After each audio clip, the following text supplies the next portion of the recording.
Hello and welcome to Good Evening Britain, a Force for Good's weekly show coming to you live from our studios here in the heart of the great British city of Glasgow, with me, your host, Alistair McConnachie, broadcasting on all our digital platforms throughout the United Kingdom and across the world.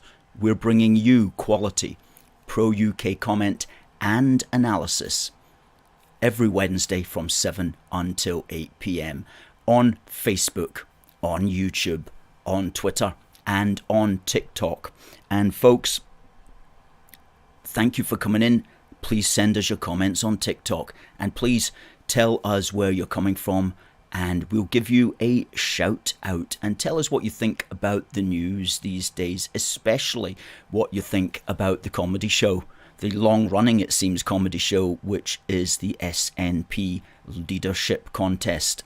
Now, on a packed programme today, we're going to have a guest at the bottom of the hour, and it's the fantastic Ash, that Preston Journalist, and we're looking forward to speaking with Ash tonight. A great commentator, a great videographer who produces regular videos, several videos a day, on his YouTube platform. A great unionist, a great British patriot. That's Ash, that Preston Journalist, who'll be coming up at the bottom of the hour.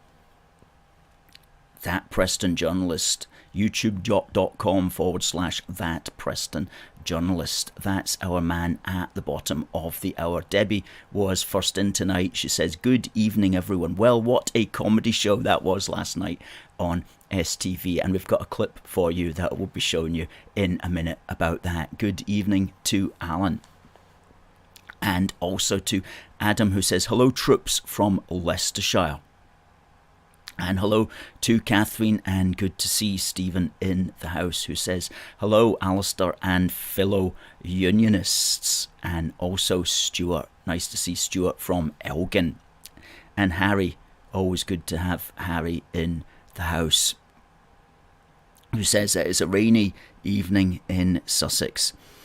And isn't it great, Stephen, to see the SNP ripping themselves apart? And who would have thought it? And you know, today is International Women's Day, and so that is a good day to remember that Sturgeon is no longer the leader of Scotland. Sturgeon is no longer destroying women's rights in Scotland.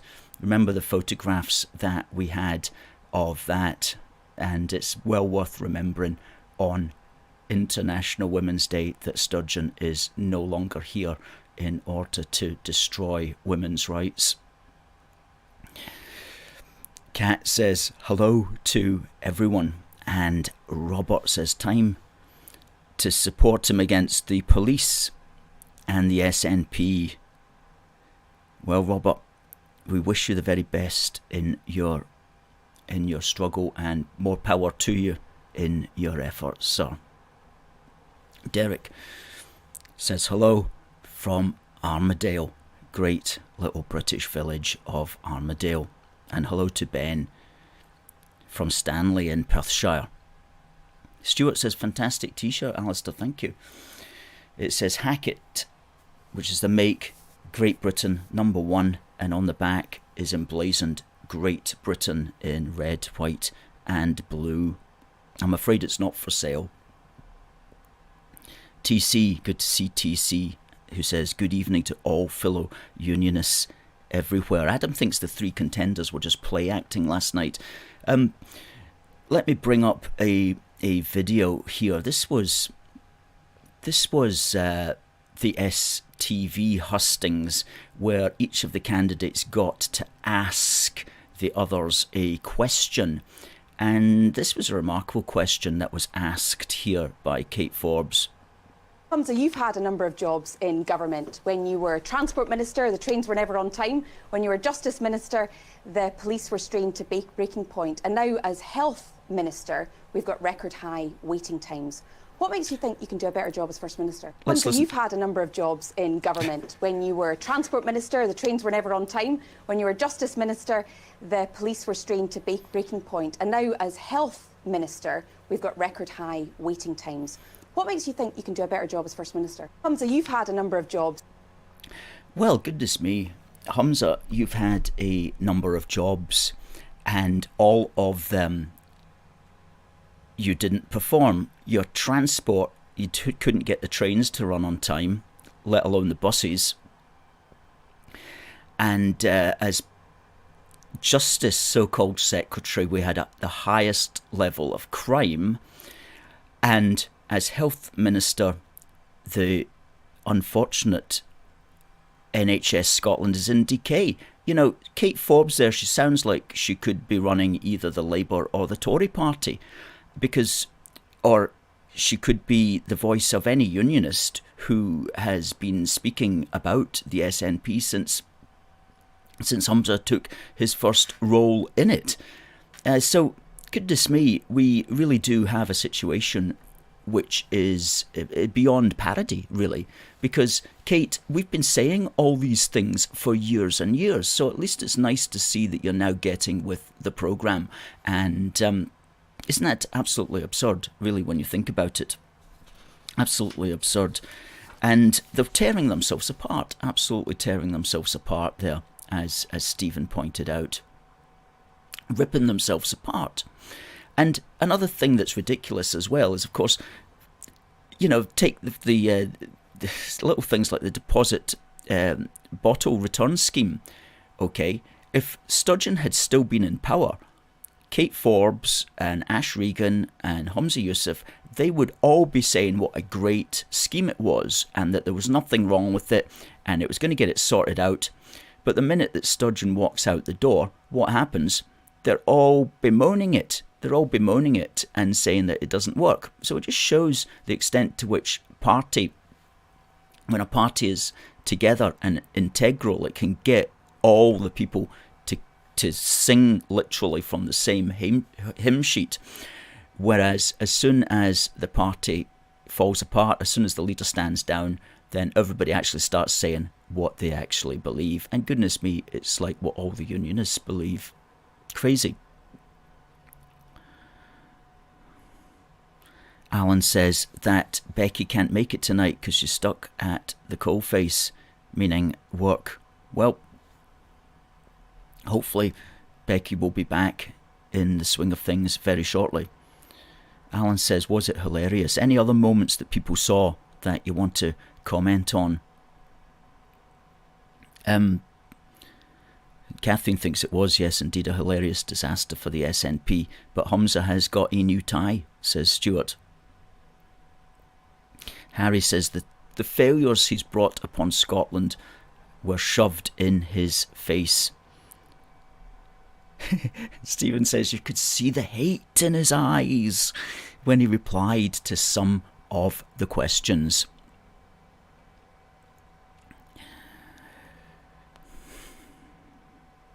Yes, he can get quite angry. You know, Humza is a bit of an angry man.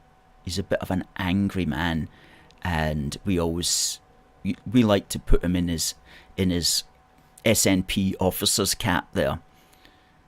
And we should maybe make more of that particular design these days. Certainly if he becomes the leader of the Scottish National Party, we'll make more of that design.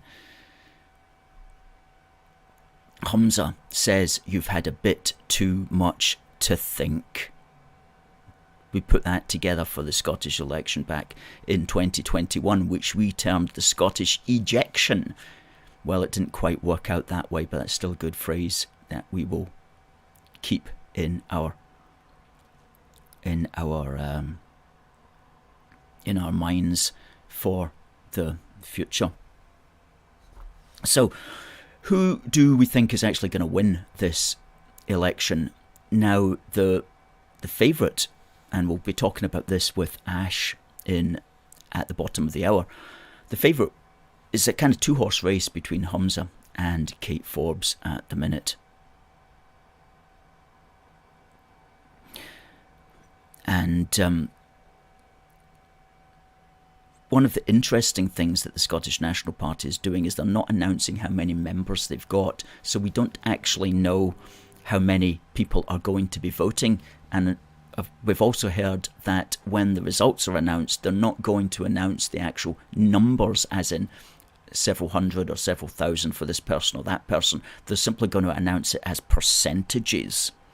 So, in other words, we're not going to know, well, was that a percentage of 100 people voting, or was it a percentage of 10,000 people voting? We're not going to know about it one way or the other. So that's a little bit cheeky. But these are the people, right? These are the people who are complaining that the election of Rishi Sunak or the election of Liz Truss was undemocratic because the people of Scotland didn't get a say. Well, the people of Scotland are not getting a say right now when our actual national leader is being elected by a small group of fanatical SNP supporters. Anyway, it will all be done and dusted by noon on Monday, the 27th of March, when no doubt the computers will announce that Joe Biden has won. And then Peter Murray will be going, no, it's not Joe Biden. That was the other election that the computers counted. No, this is the Scottish one. And they'll be all like, right, Ash Regan is now the winner. Well, we shall see. But talking about Ash Regan, actually, she made an interesting point about how she thinks that the borders of Scotland, so-called borders, South Scotland, votes predominantly unionist because it doesn't have STV. Because down in that area of Dumfries and Galloway, Kirkcudbrightshire, and Berwickshire and Roxburghshire and places like that, they've got Borders Television, which is a North of England channel. And, well, that's where I'm from, the south of Scotland. Well, that's where I grew up, I should say. And that is in fact true. There's Borders Television down there, which is always interesting because, you know, it helps you to, because you're actually closer to what Borders Television are reporting. Because if you get SNP TV, you know, they tell you about what happened in Orkney or something like that, which is hundreds of miles away. Whereas if you get Borders Television, it tells you what's happening in Carlisle, which is literally 50 miles away. You know, so there is a sense. She is onto something, you know. There is a sense in which the broadcasting channels create your consciousness. Of course they do. How could it be anything other than that? But what she was basically saying is that the Borders should have STV, and if they had STV, then they would vote SNP. That's what she was saying, which was a tacit admission that SNP TV is, in fact, their main propaganda channel.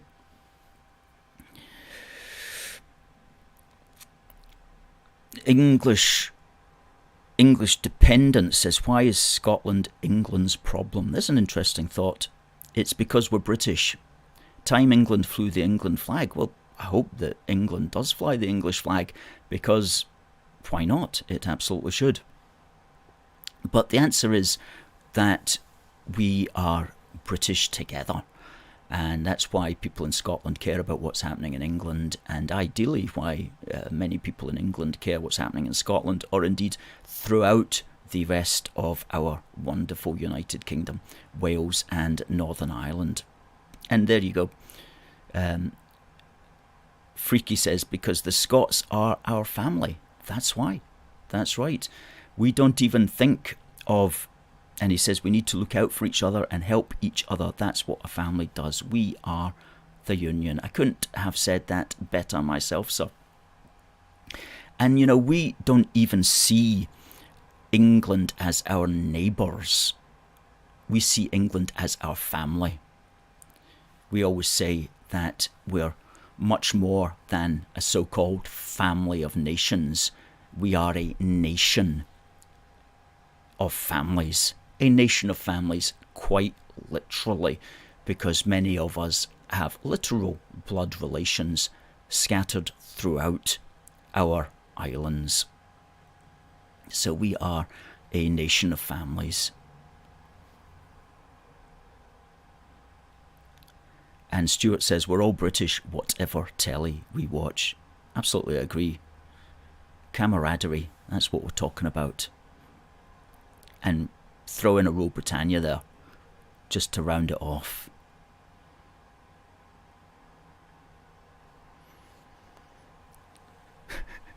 I think English dependence is winding us up tonight. We need an English king, not a Scottish king also. Well, we have a British king, and very pleased to say that in this 420th year of the Union of the Crowns, when the Scottish King James VI became King also of England and declared himself King of Great Britain. And that's the 420th year of the Union of the Crowns, and it's also going to be the coronation year.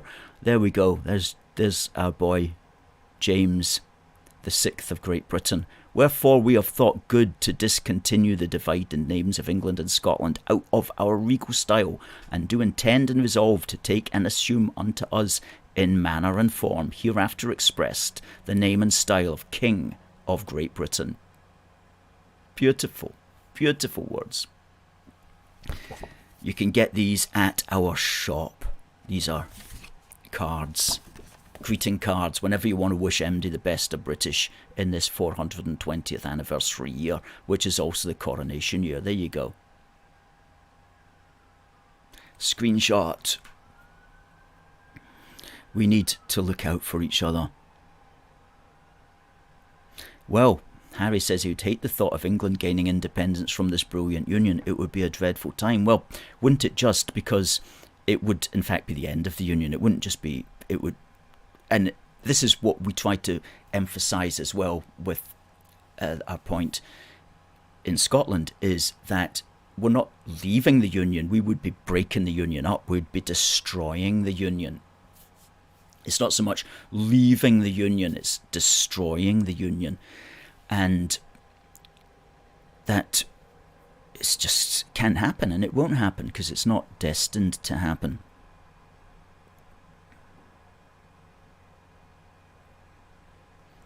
The United Kingdom of Great Britain and Ireland, well, that's a name for your YouTube profile, sir, says the Union of Crowns also been catching your streams on Spotify. We are on Spotify because every day after this broadcast, our professional podcast editor will cut this down, take out the extraneous stuff, tighten it up, and put it out as an audio-only podcast. And you'll find it on Spotify, and you'll also find it on our website, and you'll find it on any of the main podcast channels. Glad that you're listening to that, sir. Harry says that the United Kingdom is his birth nation, is the way that he looks at it, not just England alone. Hey, Harvey. Now,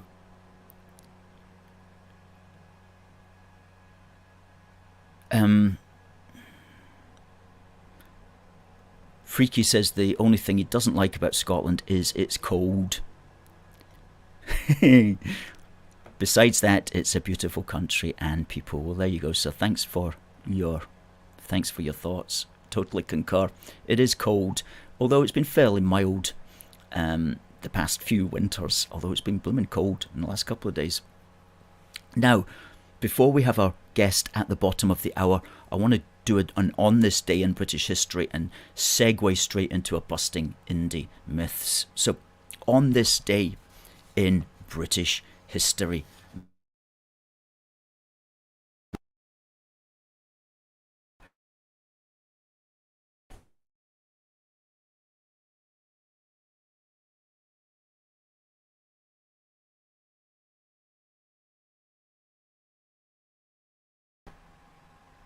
There you go. Sorry about that little break. On this day in British History Matters, it was on this day, on the 8th of March 1973, the first ever referendum in the United Kingdom. And it was held in Northern Ireland. And it was held in 1973, and that was a time, a very fractious, dangerous time in Northern Irish history. And the British government decided to hold a referendum in order to gauge opinion on whether people in the in Northern Ireland wanted to remain part of the United Kingdom. And very interesting referendum. Now, it was boycotted by most of the Republican nationalist community there.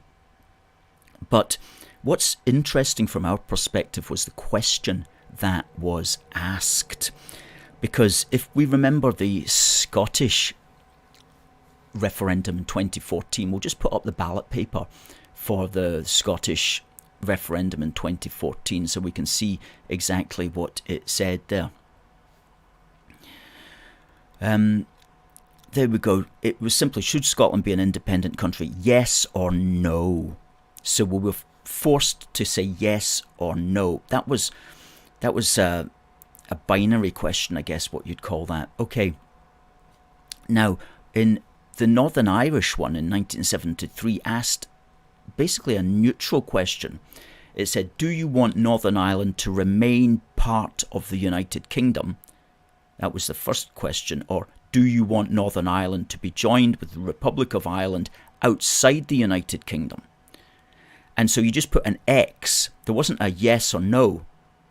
They were both essentially yes in the sense of you made your choice. So it was a neutrally phrased question, which meant that the people, there was no natural advantage from the yes side, because people always want to be positive. Now, as you'll see from that result, 99% of the people who voted on the day said yes, they did want to be part of the United Kingdom. As I say, that was because it was boycotted by the Republican nationalist community. And just 1% said yes to joining the Republic of Ireland.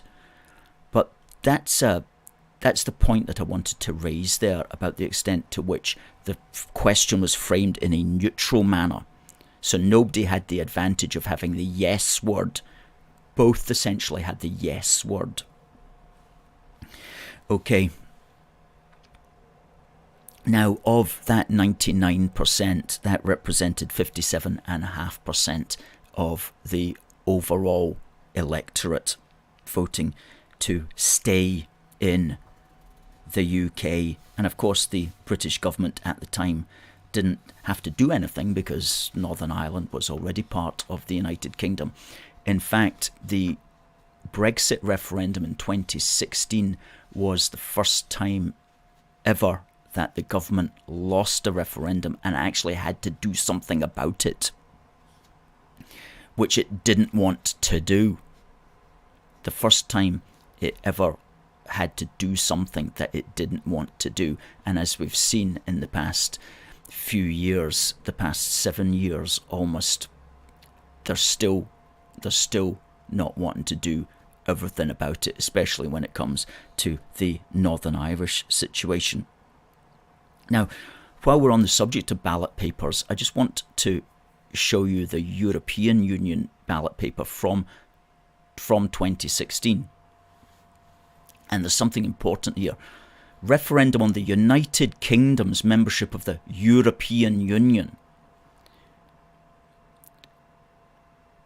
Again, there was no natural yes advantage. It was either should the United Kingdom remain a member of the European Union or leave the European Union.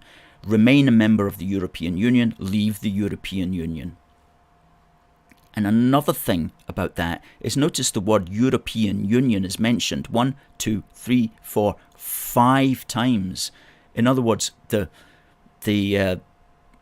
entity which we were going to that was at issue was the European Union, and it was mentioned 5 times.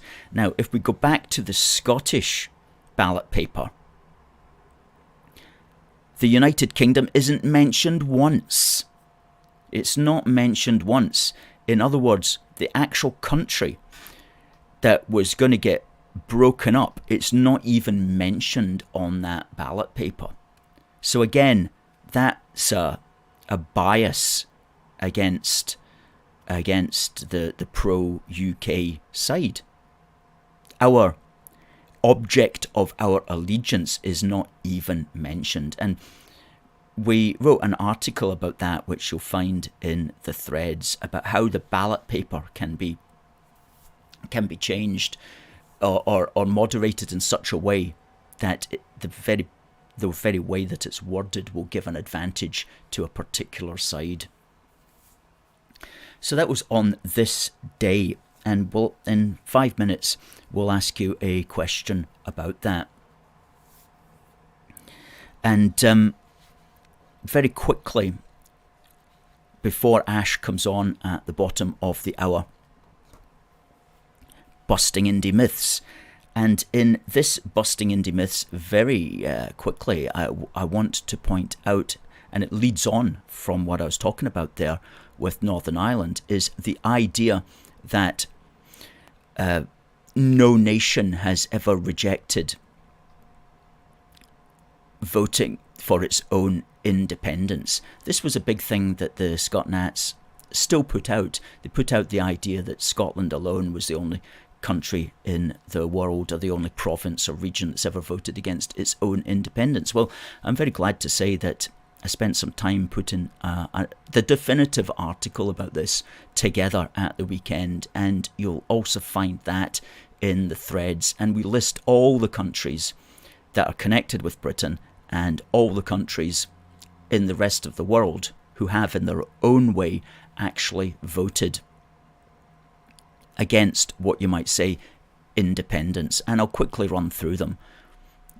The countries related to the United Kingdom: Newfoundland in 1948, the Cayman Islands, although it wasn't a referendum, it was a government decision. Anguilla, again, decision by Anguilla. I've spoken about Northern Ireland. Bermuda had a referendum to stay with the United Kingdom. Quebec has had 2 referendums to stay with Canada. Gibraltar has had 2 referendums to stay with Britain. The Falkland Islands, and of course Scotland.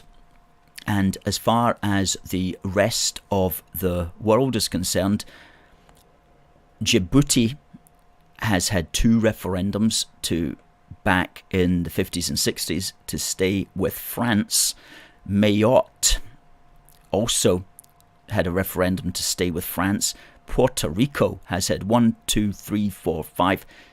referendums to try to join up with the United States, although the United States remains sceptical about that. New Caledonia has had 4 referendums to stay with France. And there have been several referendums of the islands in what used to be called the Netherlands Antilles in order to maintain their connection with the Netherlands. And you'll find that in our article, Referendums which Rejected Independence, which is out on our website. Now, folks, before I bring Ash on, I just want to ask a question, and the prize is for this little Union Jack badge. Check it out. Check that out. Now, that's our original badge, which is no longer for sale. No longer for sale. And I found a couple of these. In a box. So these are basically very difficult to come by now. We don't sell them anymore, and this is the last of 3 that we have. So if you want to win this, send your answer to contact@aforceforgood.uk. It's one of these pin badges, and the question is, on this day in 1973, which part of the United Kingdom voted 99% to stay with the United Kingdom on this day in 1973? Send your answer to contact@aforceforgood.uk. Great stuff. Well, it is 7:30, and please, folks, say hello to Ash, that Preston Journalist. Hello, Ash. Evening, Alistair. You can hear me this week? I can hear you loud and clear, I'm glad to say. Unlike last time when we had a bit of technological differences, as they say. Or technological differences, yes, absolutely. Good. Well, I just want to say, Ash, you do a tremendous job on your YouTube channel, which is youtube.com/that Preston Journalist. And what's the latest one that you put out today? Because you're putting out videos like every day now, aren't you? Yeah, I do 4 or 5 every day, yeah. I don't know, what was my last video that came out today? It's too fresh from memory. Which one was it? Well, that's a good sign that you're doing so many that you forget. Yeah, you lose track. Yeah, well, I noticed you did a Gary Lineker one, but I think that was yesterday. No, that was this morning, Gary Lineker, yeah. I can't believe his comments. Absolutely disgusting how you can compare 1930s Germany to a sensible immigration policy, or sensible in my opinion anyway.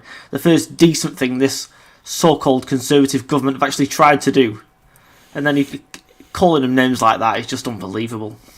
Did you know that he's actually refusing to speak to the BBC now? He's ignoring them. Well, isn't he not employed by them? Yeah, but I think he's also on a self-employed basis, so he's paid as he works, but he does get paid a set wage, doesn't he? He gets paid 1.3 million or something for talking about football, which is extortionate in my view anyway. But he's refusing to speak to the BBC now because they're trying to make him take the tweet down and things like that, and he simply won't do it. Yeah. He's I don't know what to make of that guy at all, but as you say, getting paid money to commentate on football at that kind of level is just, that kind of amount of money is just sort of absolutely absurd, really. And I don't quite know why he became so big anyway, and why he's particularly better than anybody else at it, you know. But no, he's not. You won't get it in the private sector. Only when it's public money would you get that kind of salary. Yeah, because it's not as if he stood down, it's not as if nobody's going to watch football on the BBC anymore. You know, they just get some other commentator in, and they can save money by paying whoever it is, an awful lot less. So I don't get that at all.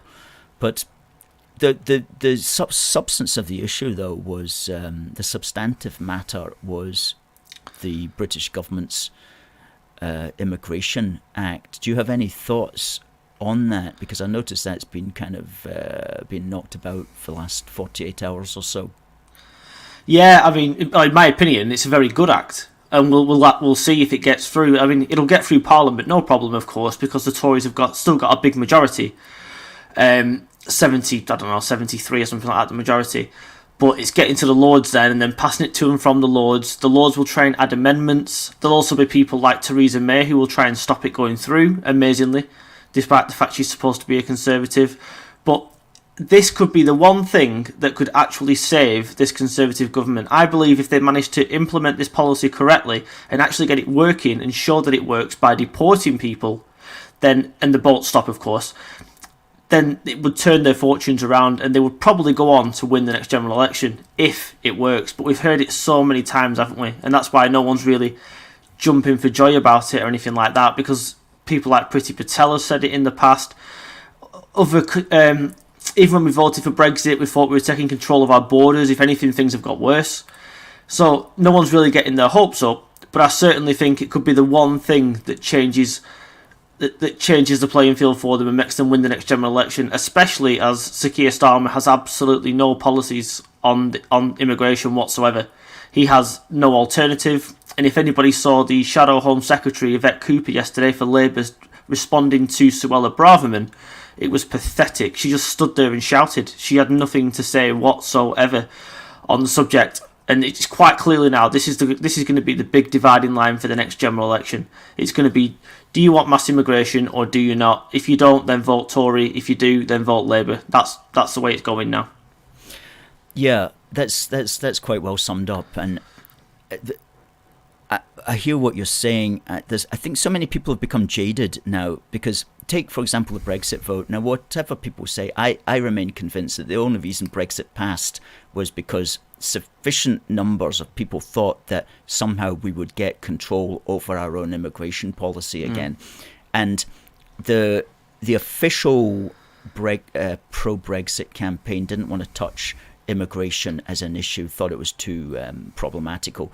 And then Nigel Farage came on and made it an issue. And I do believe that it was his intervention pushing the idea that we'll get our control over our own immigration again that made Brexit, that swung the vote sufficiently by that few percentage to just get over the line and win. So people think, great, now we've got control over our own immigration borders and policies again. But little did we know that the system would use that control just to keep doing exactly what it was doing, and in fact to have even more people coming in.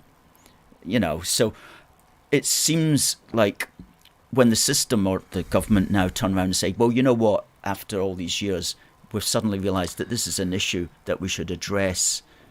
You just feel jaded, and it's like, yeah, you know that there's an election coming up next year, and you're just selling us this idea again, which you've got no intention of doing anything about. I hope I'm wrong. I really hope I'm wrong. But you mentioned there about it going back and forward in Parliament. If the government wanted to, we've seen it can pass an emergency. It can pass laws in 48 hours. It did that with the COVID Act. It said, well, we're not. We'll debate this for a few hours, but we're passing it anyway. We're giving it to the Lords, and the Lords have got to get it right back to us because this is an emergency legislation. We're bringing it in, and that's what we're going to do. So this whole sending it back and forward, it's ideal in a democracy, but it's not necessary. And if this was the emergency that they tell us, which it actually is, then they would just make it happen, and they would have made it happen years ago. Exactly. Years ago. All these and sorts of course, laws. sorry to interrupt you. The Lords can't even block it. Of course, I mean, you can send it once. The Lords will send back amendments. The government can send it back again for a second time, as it was in the first place. The Lords can send it back again, but the third time, the Lords are obliged to simply give in, and they have to send it back to the Commons anyway, and they have to let it go through. So it's just a pointless system, isn't it? I mean, the whole Lords, in my opinion, is a pointless system, really. It's only there for nostalgia and tradition, or it should be. But they can't block it anyway, so eventually it will get through. But it's just how long it takes, and will it affect immigration numbers by the time the next general election comes around? Yeah, it depends what Keir Starmer and the Labour people are going to be saying about it. I mean, Keir Starmer has got a record of being very pro open borders. Back when he was younger, he was very pro open borders. And I downloaded today an article that he had written about it, but albeit back in 1988, so he was very, very young at the time. But nevertheless, he and so much of our modern political class come from this open borders point of view that doesn't really see the point of maintaining distinctions between nation states, and just wants, well, I don't really quite know what they want. It's almost like they want anarchy. I mean, and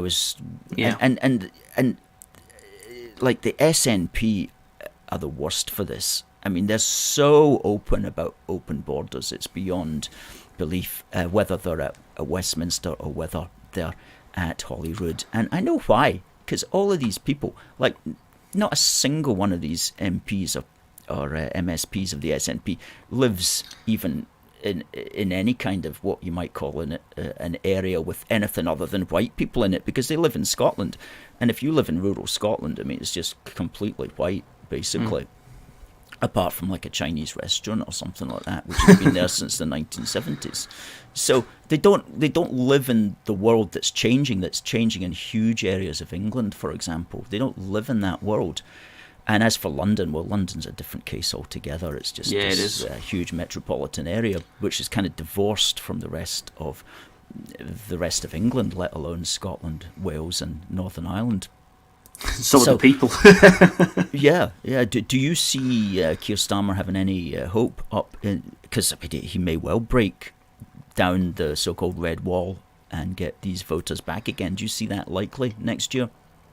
He's in a very difficult situation. He's really in the ultimate catch-22 at the minute, because the Red Wall, if you look at the polling, shows that these are just normal working class people, and they just want their towns, their cultures, their cities, whatever, to remain the same, to remain England, basically, instead of importing all these people and filling hotels with them, etc. Keir Starmer, as you pointed out, is very pro-open borders, and no matter what he says to the media, that's still his belief. He's still some left-wing anarchist underneath. Rishi Sunak today called him just another lefty lawyer trying to stand in our way. And even if you look at Starmer's approval ratings in the Red Wall, it's only about 38%. Sunak's got about 34%. So really, it just goes to show that these people are not set on going back to Labour. I mean, they come from generation after generation who have voted Labour all their lives. Like, take someone like Liverpool, for example. I mean, you get a criminal record there if you vote Tory, because people just vote Labour because their granddad did and their dad did, and it's just the way it goes. That's just the way the place is. And a lot of these people changed their minds, not in Liverpool, but in the Red Wall throughout the 2019 general election. And once you decide to vote another way one time, yeah, you might not want to vote Tory, but they did, even though it might have hurt them inside. If you've done it once, you'll do it again, especially if you don't like the leader of the opposition. And they might not even like Rishi Sunak that much, but he's still just about neck and neck with Keir Starmer all the time. It just goes to show that Starmer hasn't had any cut through. It's just that we've had such a hopeless Tory government that's changing leaders whenever it feels like it, and scandal after scandal that's left Labour in the position where it is. And even if we look at polls not just in the Red Wall, but England-wide at least, the Tories have gained on average about 3 points recently, and Labour have dropped between 2 and 4 since this Sue Gray business came out. So it just goes to show that Labour's lead, although formidable certainly, is flimsy. Starmer is no way sewn up the next general election. You know, that's an interesting comment, and the extent to which that any gain that he might have is simply just because the Tories have appeared poor, you know. Yeah, to say the least. Yeah, I'm trying to be diplomatic here for all the viewers. but yeah, absolutely. That and so what they're going to try to do, as you alluded to at the start of our conversation, is the Tories are going to try to make immigration a big issue for the next 12 months. Yeah. And really talk tough about it. And, well, that's at least talking tough is something, I suppose.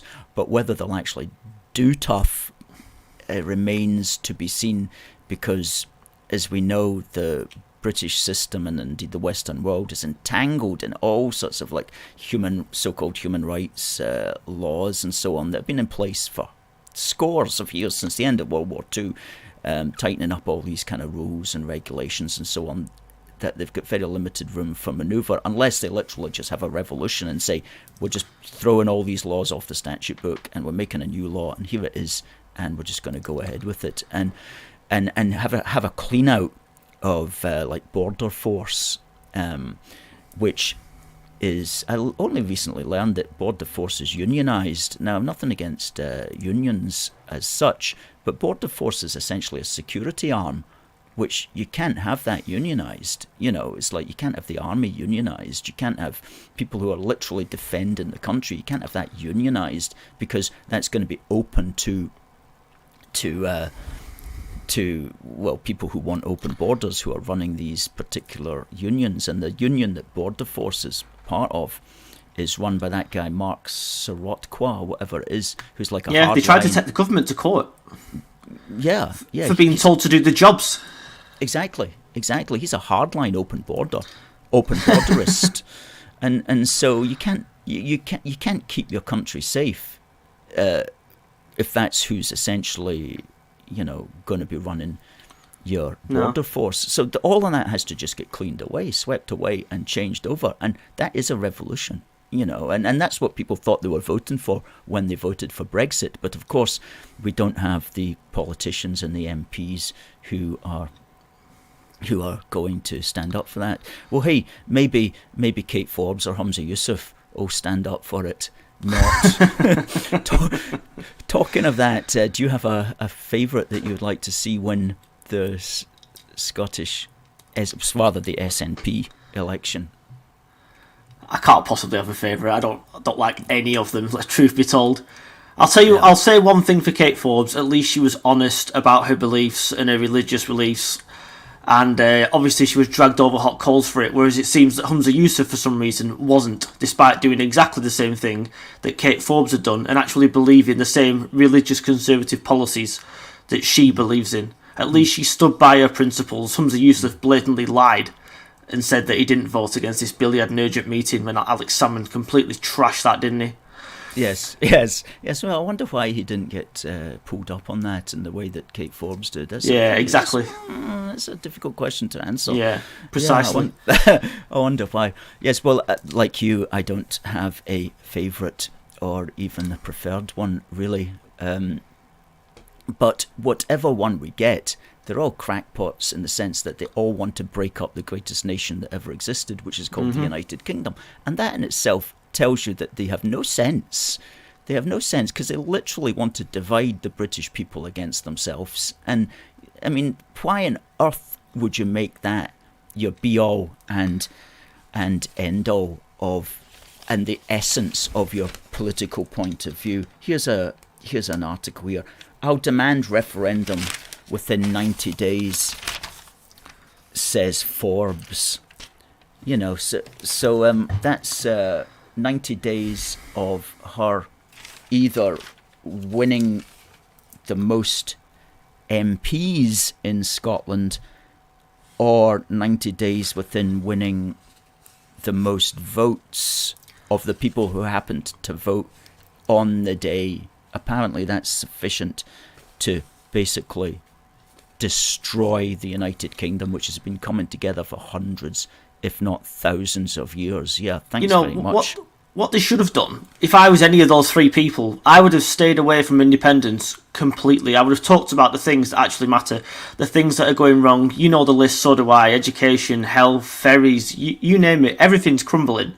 I would have stayed well away from independence. I've actually got some new polling here from Redfield and Wilton that was done in the last couple of days, and it shows that the support for a new independence referendum in the next 12 months is at 34%. That is minus 12 points from just a couple of weeks ago. Sorry, from a couple of months ago. And only 49% oppose it. That's plus 6 points. And even for a referendum to be held in the next 5 years, 44% oppose it. That's plus 4. And 37% support it. That's minus 9. The best thing these lot could have done is talked about the real issues that are affecting people's lives, because it's obvious that support for independence in any form of referendum has absolutely fallen off a cliff. But what does Kate Forbes do? As you just said, she said that she'd demand a referendum. Well, Sturgeon tried doing that and she lost her job. Then you've got Ash Regan. She's come out and said, I'll just simply declare it. Like, how can you just declare it? She has run the worst. I put out a tweet the other day actually saying Ash Regan has run the worst campaign since Hannibal tried to get his elephants to cross the Alps. She has been absolutely dreadful. I have never seen such a poor campaign in years. At first I thought she was quite principled for resigning over the anti-women's bill, but then all of a sudden she's asking for the Stone of Destiny to be kept in Scotland. She's on about an independence thermometer, and it seems that she's lost the plot ever since she became the candidate. I think it's all gone to her head or something. Yeah, I think the latter is just getting carried away with the excitement of it all. Yeah. But yeah, have an independence thermometer somewhere in Glasgow, which I couldn't believe that. What you somehow it indicate like a Blue Peter, the Blue Peter thing that they used to have back in the 80s when I was growing up, to show how many bottle tops have been collected. Well, that's probably what we're going to have to happen. We're going to have to start collecting bottle tops for Scotland. That's a whole new topic, isn't it? Don't start depositing recycling bottles, for God's sake. That's another disaster. Yeah, absolutely. There's also another poll, if I can just share it with you as well, that's just come out. Yeah. This is after one of the that live televised debate last night, and it's Humza Yousaf has now dropped into second place after that debate, according to Redfield and Wilton. He's now on 18%, whereas Kate Forbes has got up to 25%. and Ash Regan is just languishing down on 14. Right. So Well, maybe it's turning on him. Yeah, it's interesting. The election for leadership is going to be done by a single transferable vote. So each person who's voting will get 3 votes: the first preference, second preference, third preference. And after the first person drops out, their preferences, their second preferences, get rearranged either to one or the other of the remaining candidates. Yeah. So what can actually happen is somebody can win the most first preferences, but they actually lose because a sufficient number of second preferences have gone to the other candidate. So surely you'd think that Reagan's votes are going to go... She's going to come third, isn't she? Let's face it. Yeah. They're going to go to Kate Forbes, aren't they? The majority, you'd think. I think that's right. So if Humza got the most first past the post votes, Ash Regan's second preferences could go to Kate Forbes, and if it was very close, that could be enough to tip Kate Forbes to be the actual winner.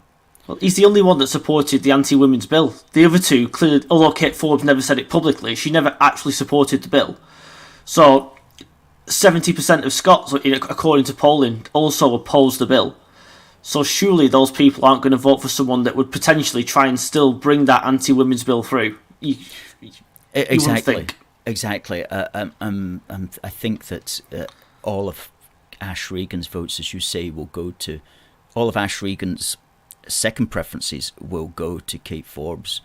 You would thought in a rational universe, although I'm not quite sure how rational the SNP membership universe actually is, for that matter. But yeah, it's going to be interesting. But the good news from our perspective is it is going to throw, and it has thrown, the SNP onto the back foot. They're going to take time, considerable time, to recover from this.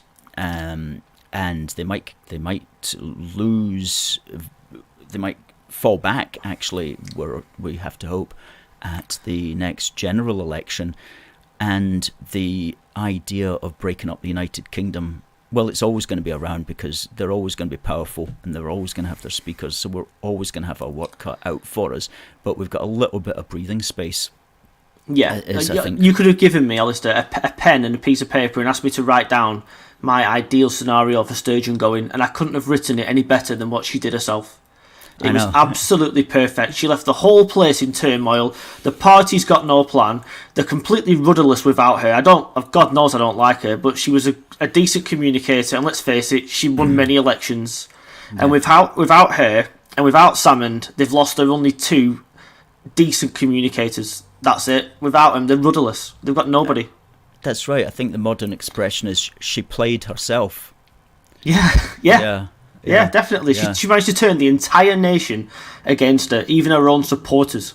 It was incredible. I was so happy to see it. It was brilliant, and it was so unexpected as well. Catherine Rainey says, "We've got the wrong people in power. You two would be much better." Well, I'll take the salary. Thank you for that. We certainly would be much better. That's for absolutely sure. There you go. Ian Inkster says, Ash Regan's plan is for Scotland to self-identify as independent. Absolutely, that's a good one. Derek, good seeing Ashley, and yes, we can hear him tonight. That's right. Hi, Derek. Stephen says, any political party with a manifesto of grudge and grievance will never convince any credible voter. Absolutely. No, that's true. That is so, and that stands to reason, doesn't it? Because if the SNP had been more sensible, perhaps, about their policies and not just talking about independence all the time, what's to say they couldn't have won over more voters if they'd pursued a more Trumpian approach, like a Scotland First policy, rather than let's go it alone and ditch everybody else. Who knows? Oh, yeah, I think they would have done much better, and I think they would have had a lot of people. They'd have had more people supporting them. The thing is, the big problem is the core policy, which is to take our identity away from us. A huge number of people in Scotland identify as Scottish and British, and the SNP say, no, you can't have that. We're gonna get rid of your British identity. I mean, and that's a problem with nationalism throughout the British Isles, is it does not accept, like, whether you're Welsh, Irish or Scottish or even English nationalists, they don't accept that there's also a British identity in these islands. No. And they don't respect it, they don't accept it, they don't respect it, and they want to destroy it. And that's the bad thing that these nationalisms share. I know we've said it in the past between us as well, but just look at how people felt left behind and ignored by Westminster, when all it took was one intervention, one Section 35 order to stop that gender bill, and look what happened. Straight away, Sturgeon was gone. It just showed how flimsy their position was. They've dropped in the polls, independence has fallen off a cliff, and alright, Rishi might not be that popular, but the SNP are dropping in the polls. All it took was one intervention. And I suppose they had to pick and choose their moment, but they had so many chances to stand up to Sturgeon, and it was just appeasement. Every time she wanted something, she got it. And hopefully they can learn from this, because they've really They've really knocked them for six, haven't they? Just by doing that one Section 35 order. Exactly. They've really delivered the goods, far and away of anything that any of us could possibly have imagined.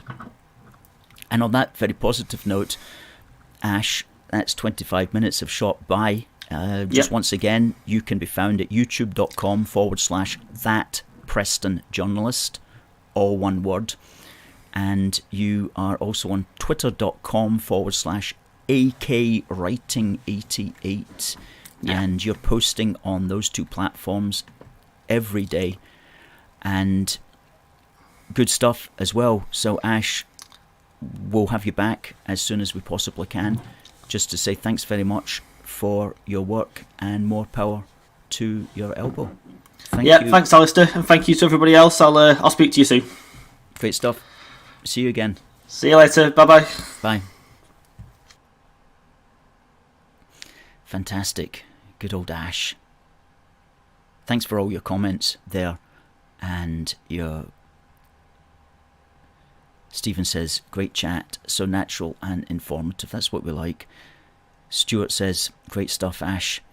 And Alan says, excellent, Ash.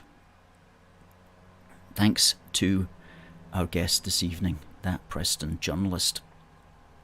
Now, it was brought to my attention today that there's a unionist meeting on in Glasgow, and I'd just like to flag that up. This Sunday the 12th, Unionist Clubs Scotland Rally. Now, Unionist Clubs is a pro-UK organisation. It's got some clubs throughout Scotland. The collective name is Unionist Clubs, and they're having a conference, or rally as they call it, at the Hilton Doubletree Hotel, which is in Cambridge Street in Glasgow, and that's this Sunday the 12th of March, and the time is at 1 o'clock to 5 o'clock, and they've got a range of speakers, and the keynote speaker is Baroness Arlene Foster, who is a well-known British politician who's been on the scene for a long time, and I think is presently a GB News presenter. Other speakers there include the Glasgow cabbie, Michelle Ballantyne, who used to be an MSP for the Tories, and a chap called Jamie Crawford. And it says, admission is free, but you need to register, and you need to take along the ticket that you get when you register online at unionistclubs.org.uk/register. That's unionistclubs.org.uk/register. And go along to that this Sunday the 12th for some unionist chat. Okay. Harry liked our chat there with Ash, and Derek says, nice top, Alistair. Well, thank you, Derek. You're the second person tonight to comment on this number one jacket. Hackett jacket.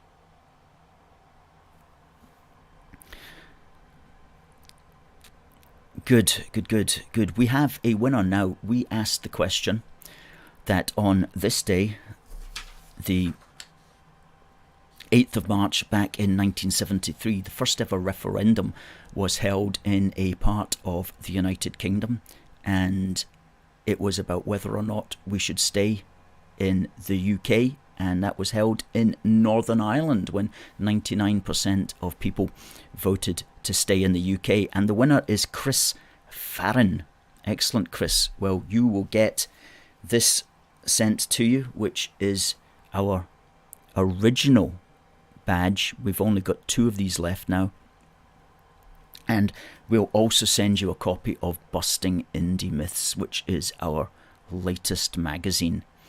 And we've got a new issue, number 8, which will be coming out in the spring.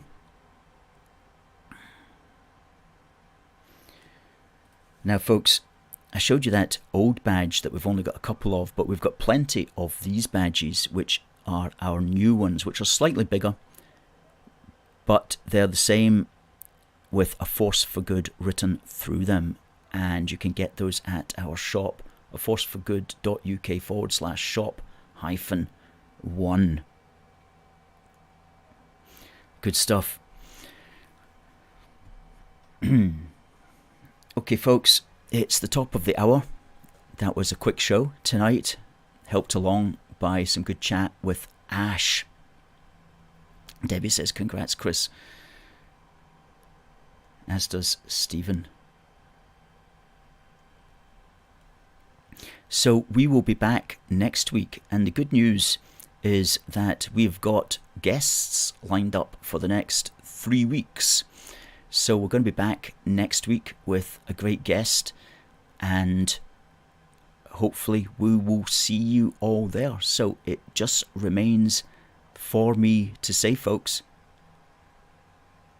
God bless the United Kingdom, and God save the King. See you next week.